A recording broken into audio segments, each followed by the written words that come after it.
For we are opposed around the world by a monolithic and ruthless conspiracy that relies primarily on covert means for expanding its sphere of influence, on infiltration instead of invasion, on subversion instead of elections, on intimidation instead of free choice, on guerrillas by night instead of armies by day. It is a system which has conscripted vast human and material resources into the building of a tightly knit, highly efficient machine that combines military, diplomatic, intelligence, economic, scientific, and political operations.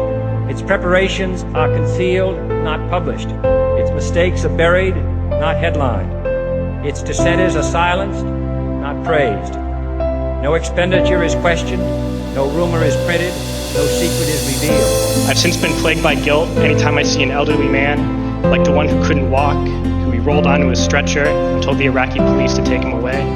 I feel guilt anytime I see a mother with her children, like the one who cried hysterically and screamed that we were worse than Saddam as we forced her from her home. I feel guilt anytime I see a young girl, like the one I grabbed by the arm and dragged into the street. We were told we were fighting terrorists. The real terrorist was me, and the real terrorism is this occupation. Racism within the military has long been an important tool to justify the destruction and occupation of another country. It has long been used to justify the killing, subjugation, and torture of another people. Racism is a vital weapon employed by this government. It is a more important weapon than a rifle, a tank, a bomber, or a battleship. It is more destructive than an artillery shell, or a bunker buster, or a Tomahawk missile. While all those weapons are created and owned by this government, they are harmless without people willing to use them. Those who send us to war do not have to pull a trigger or lob a mortar round. They do not have to fight the war, they merely have to sell the war. They need a public who is willing to send their soldiers into harm's way. They need soldiers who are willing to kill and be killed without question.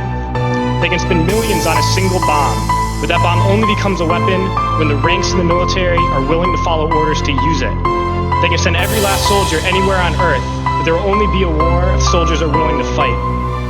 And the ruling class, the billionaires who profit from human suffering, care only about expanding their wealth, controlling the world economy, understand that their power lies only in their ability to convince us that war, oppression, and exploitation is in our interest.